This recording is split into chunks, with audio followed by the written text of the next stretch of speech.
This video is funded in part by a grant from Humanities Texas, advancing education through programs that improve the quality of classroom teaching, support libraries and museums, and create opportunities for lifelong learning, and supported by the Dr. Pound Historical Farmstead, the original 1854 home of Dr. Joseph and Sarah Pound, founders of Dripping Springs, Texas, preserved as a museum for the education and enjoyment of all generations. William Chapman is one of the Texas pioneers that is responsible for the creation of the town of Dripping Springs. His plan consisted of 12 town blocks, divided by 6 named streets. The main street was named Mercer, after his son. This is the story of the buildings that remain on Mercer Street, and a reflection of a way of life. Welcome to Dripping Springs. Join me for a tour of historic Mercer Street, where we'll be exploring buildings that have been here since the 19th century, starting with this building right here. On August 6, 1881, a large crowd witnessed the laying of the cornerstone for the Dripping Springs Academy. William Chapman, our Texas pioneer, was a local realtor. He and his wife donated the land for the academy. The school would become an anchor for the town of Dripping Springs. This boarding school was the brainchild of William M. Jordan, a Baptist preacher and teacher. Preacher Jordan also led the First Baptist Church of Dripping Springs services in the main room of the academy until 1901. Jordan left after 2 years, and the school fell under the control of the Pedernales Baptist Association and later to the Dripping Springs Baptist Church before the school became public in 1890. People kept moving to the area, and before long, enough students had arrived in Dripping Springs that a second story was added in 1920, just 2 years after World War I ended. By 1949, just a few years after the Second World War, the old school had served its purpose and retired, giving way to a new campus. The old building would not stay retired that long. In late 1951, the Rambo Masonic Lodge lost their meeting place to a fire. The lodge purchased the academy in 1952 and have resided there ever since. Through time, the academy has continued to represent community, growth, and learning. Come with me a few feet over to the old high school. To keep up with population growth, the school was built on the academy campus in 1939 by the Works Progress Administration, using local laborers. The Great Depression was a difficult time, and projects like this school helped keep people working, paid, and fed. The Allen Stevenson High School was a 4-room rock building. The school was given its name in dedication to a 15-year-old student named Allen Stevenson. Allen played baseball. During a game in April 1938, Allen was playing third baseman, and a player on the other team slid into third base and struck Allen, breaking Allen's leg. A broken leg is less severe these days, but then, and in this small town, it was life-threatening. His leg developed gangrene, and he died a few days later on May 2nd. Allen's name lives in this building, devoted to public use. The school taught students for 10 years before transitioning to other community functions. It was used as office space, as a polling place for folks to come and vote in elections, then later became a school again. It has been and will continue to be used for the public good.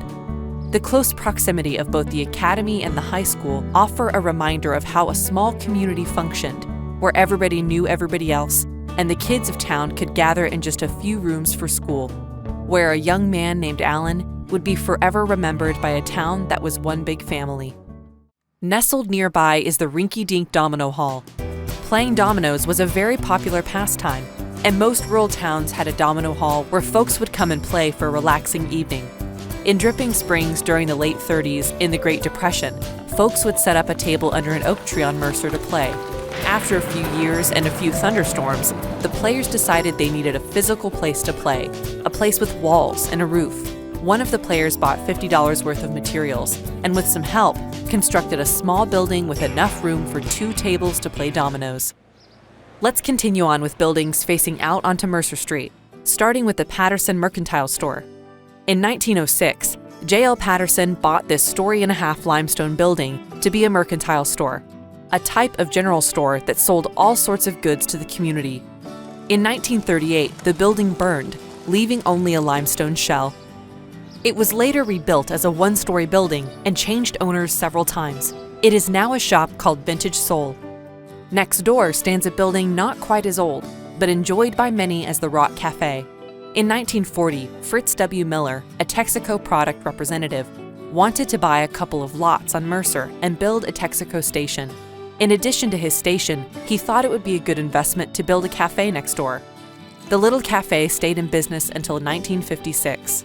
The cafe was then used as an office and residence, and later a variety of businesses, including acting as a location in a movie. It's now a gift shop called Drippin' Pickens.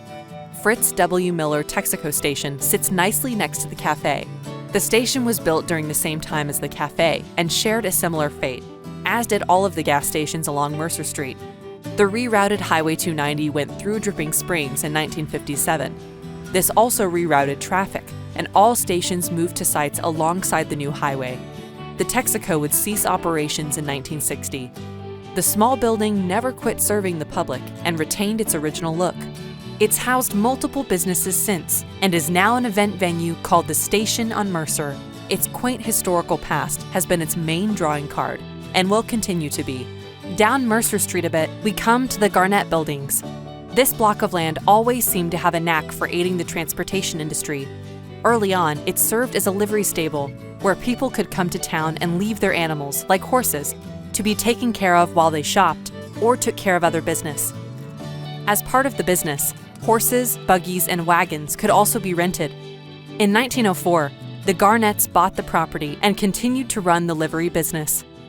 As the automobile industry started to take hold, a gas station was built in 1925, and Bill Garnett Jr. was the manager. The station was built of tin with 2 driveways to provide for cars. This station also met the same fate as others when Highway 290 was built through town. Fred Garnett moved his butane business into the building in 1965, and it is now Garnett Propane. Bill Garnett Jr. built his wooden frame house next to the gas station in 1925. The rock fence he built in front contained dozens and dozens of artifacts embedded within. Unfortunately, over the years, many of those valuable relics were removed from the wall. Surviving at the present time is a cannonball, spur, a ring used to tether horses, bayonet, and a shotgun barrel, not to mention the fossil rocks used in its construction. On the west end of Mercer Street is a small bridge that passes over a spring where water trickles down the limestone shelf. It is not unusual for towns to receive their name from an identifying physical formation. Dripping Springs was one of those. By 1857, there had been enough settlers living in the area to be able to request a post office. The application for a post office was probably initiated by John Moss. Upon receiving the application, it fell upon his wife Indiana, also known as Nanny, to fill it out. There are those who say that the area was already called Dripping Springs, and she made it official when she wrote it on the application. She lived next to the springs, dripping down the limestone ledges, plush with greenery, and making merry sounds as it gurgled on its journey to Onion Creek. In late 1869, only a few years after the Civil War, Burrell F. Marshall purchased 1,100 acres and settled next to the spring. Marshall added rock rooms to the wooden structure for his wife and 5 children. Their home also served as the post office when he was appointed postmaster. Unfortunately, he died in early 1872, only living in the new home for a couple of years. A few months later, William T. Chapman, a realtor and our Texas pioneer, married Marshall's widow, Martha Ann, a common occurrence for the time. They went on to have 2 more children, and in 1880, the 1,100 acres was divided among the Marshall heirs, leaving the Chapmans with the house and the acreage that would become Dripping Springs. The house is now a bed and breakfast called Homestead at the Dripping Springs. Now let's head back east on the other side of the street to see the rest of historic Mercer. For quite a while, the ranching in and around Dripping Springs consisted of raising sheep and goats. In 1936, Will Crow opened his wool and mohair warehouse on Mercer Street. Mohair is like wool, but more durable and much softer. In 1939, the building caught fire and burned to the ground, full of wool and mohair which are extremely hard to put out. Fortunately, he was able to immediately rebuild and got back to business. In fact, he expanded his business by adding a hardware store to the front of the warehouse in 1946. In 1952, W.F. Felix Rippey went into a partnership to open a feed store next door. Rippey Ranch Supply continues to serve the public of the area. The original 2 buildings have retained their appearance throughout the ages. When Mercer Street became Highway 290 in 1937, changes occurred all along Mercer Street as businesses quickly prepared for the rise in automobile traffic. Johnny Spa had been a barber for many years and was leasing a location in another building. Spa was forced to find a new location and negotiated with owners to purchase a 25 by 50-foot parcel of land next to the Crow business. He was back in business inside his Little Rock building by September 1937 and remained in business there until retirement at the end of December 1963. It became a dual-use building in 1942 when his wife Mary became postmaster, and half of the floor space was divided to serve as the DS post office. Can you imagine getting your hair cut and sending mail in the same place? After the Spas retired, it continued to be a barbershop until 1979. It remained in the hair business as a hair salon by several owners until 1993. Since then, the quaint Little Rock building has housed various types of enterprises and is now a shop called Sacred Moon Herbs, or what the kids call the Fairy House. In 1891, A.L. Davis, a real estate agent, built this two-story stone building. A mercantile store occupied the first floor and a meeting room upstairs. A general mercantile store carried most types of merchandise that folks needed other than refrigerated goods. The W.T. Chapman firm bought the property in 1901 and continued to run the store until 1920. Will Crow bought the property in 1934, and in November 1951, the building burned to the ground, only leaving the stone walls. Will Crow only rebuilt the first floor. Since then, the main room has been a church, an antique store, Lone Star Gifts, and will continue to transition. The Mazama Coffee Company occupies the Rock Addition. With the new highway coming by, Charles Hayden decided to move his building that housed his garage, a barbershop and hamburger place, and build a rock building where he would have a gas station and garage. He started building in 1935 and finished 2 years later. The Haydens gathered rocks from all around the Central Texas area, including McDade, Marble Falls, Llano, and Wimberley. Rock masons used the rocks in unique ways to construct the walls. For the finishing touch, they used the roof of a nearby tomato shed. The garage ran until 1964, when the new Highway 290 would lead him to move his business to the new highway. So much change can occur when traffic changes course just a couple hundred feet. The building is now Dripping Springs Rental Center. In 1941, W.C. Goslin decided to build a new stone building for his drugstore. When Mr. Goslin died in 1944, the family continued to run the business for another year before starting to lease it out to others to run the grocery and drugstore. The space was later used as a machine shop named Brassworks, and the store is now a clothing apparel shop named Stars on Mercer. C.W. Crenshaw bought the corner lot on San Marcos and Mercer Streets in 1924 and built a wooden and tin building to be used as a garage and service station. The business sold Texaco gas and products. By 1938, the road had become Highway 290. D.W. Crenshaw then renovated the building to give it a rock front and refigured the driveway to be parallel with Mercer as it is today. Later in the 80s, it was remodeled to become a barbershop. In 2009, it began another life, appropriately named the Barbershop, a craft beer and wine bar. D.W. Crenshaw and his mechanic James Farrell decided it would be a good opportunity to open a movie theater. They purchased the lot across the street in 1937 and proceeded to build a rock edifice that would seat 300 patrons. Unfortunately, the timing was not there, and they would go bankrupt by 1940, and creditors would buy it out. In 1945, Joe O'Brien, who owned several theaters in Austin, bought the theater.